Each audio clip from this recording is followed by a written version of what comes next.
Today, we're going to dive into the absolutely epic story of Spain. It's this incredible tale of how a land filled with so many different peoples, cultures, and kingdoms was hammered into shape through conquest, faith, and sheer ambition to become a unified nation and, really, the world's very first global empire. So that really gets you thinking, right? How is a nation forged? We're going to use the long, super dramatic history of Spain as our guide to figure out how a single national identity can be created out of centuries of conflict and, even cooperation. Let's get into it. All right, so here's the game plan for our journey. We'll kick things off with Spain as this ancient crossroads of cultures. Then we'll follow the rise and fall of different kingdoms. We'll witness the birth of the modern nation, watch its huge explosion onto the world stage, and finally, we'll look at its really challenging path to the democracy that it is today. Okay, so our story kicks off on the Iberian Peninsula. You gotta understand, this place was a geographic prize long before anyone ever called it Spain. It was a piece of land that all the great powers of the ancient Mediterranean wanted a piece of. So, before it was anything like a single kingdom, the peninsula was this mosaic of totally distinct cultures. I mean, look at this. You had Iberians and Celts living inland, while groups like the Phoenicians and Greeks were setting up trading posts all along the coast. This incredible diversity, it's the foundation for everything that's about to happen. And then, Rome shows up. After a long, really brutal conquest, Rome managed to unify the peninsula for the very first time. They gave it a name, Hispania, and left behind this incredibly powerful legacy. A common language, Latin, a single legal system, and all this infrastructure, like roads and cities, that would literally form the bedrock of the future nation. But, empires don't last forever. As the Roman Empire started to crumble, a new power stepped in to try and fill that vacuum. A Germanic tribe was going to try to hold Hispania together, only to face a brand new, formidable force that was sweeping up from the south. And these guys, they were the Visigoths. This Germanic tribe built a kingdom that, at its peak, covered almost the entire peninsula. They set up their capital in Toledo, and they actually adopted a lot of the Roman culture they found. For about 300 years, they gave the place a fragile sense of unity. And this piece right here, wow, it just perfectly sums up their legacy. This is the votive crown of a Visigothic king. It's not just some pretty object, it's a symbol of a really sophisticated culture that was blending their own Germanic metalwork with Roman and Byzantine art, creating something totally unique. And then bam, the year 711, everything, and I mean everything changed. An army from the Umayyad Caliphate crossed the Strait of Gibraltar. The Visigothic kingdom, which was already weak from fighting amongst themselves, just collapsed, almost instantly. And just like that, the peninsula was transformed into Al-Andalus, a brand new province of the Islamic world.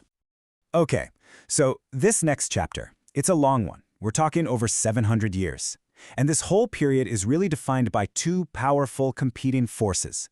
On one hand, you have the brilliant Islamic civilization of Al-Andalus, and on the other, this relentless push from Christian kingdoms in the north to take the land back. A movement that came to be known as the Reconquista. For long stretches of time, Al-Andalus was this shining beacon of civilization. Its capital, Córdoba, was one of the greatest cities in the world, a major hub for science, art, and philosophy. This era is often called La Convivencia, or the coexistence, because there was this remarkable period of interplay between Muslim, Jewish, and Christian scholars.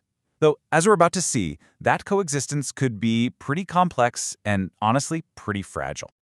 But, and this is a huge but, coexistence does not tell the whole story, not by a long shot. This was also an age of almost constant warfare. The Reconquista was this slow, grinding, centuries-long military campaign by those northern Christian kingdoms to just keep pushing the frontier of their world further and further south. And this map, it really lets you see that slow, grinding push south, right? You can see the Christian kingdoms. You've got Castile, Aragon, Portugal, and they are just steadily expanding, gobbling up territory, and building your power base. The dream of a unified Christian Hispania was slowly becoming a very real possibility. So all of this long, long struggle, it's all setting the stage for one absolutely pivotal moment. A single royal marriage and a bunch of world-changing events packed into one critical year would finally start to forge the modern state of Spain as we know it. And here they are, the power couple at the center of it all, Queen Isabella I of Castile and King Ferdinand II of Aragon. Their marriage in 1469 brought together the two most powerful Christian kingdoms on the peninsula. They became known as the Catholic monarchs, and their shared ambition was about to reshape not just Spain, but the entire world. And the year 1492, wow, it was their defining moment. I mean, think about this. In just a few short months, 3 absolutely world-altering events happened. First, they finally completed the Reconquista by conquering Granada. At the same time, they decided to sponsor Christopher Columbus's voyage, which would end up connecting 2 worlds. And they also issued the Alhambra Decree, which forced all of Spain's Jewish people to either convert to Catholicism or get out. A new, unified, and very uncompromisingly Catholic Spain was being born. And you see, this whole push for unity wasn't just about land or religion, it was about culture too. In that exact same year, 1492, the first ever grammar of the Castilian language, what we now call Spanish, was published. The message here was crystal clear. If you're going to have a unified kingdom, you need a unified language. So, you've got a unified kingdom. You've got this unexpected fire hose of riches coming from a new world.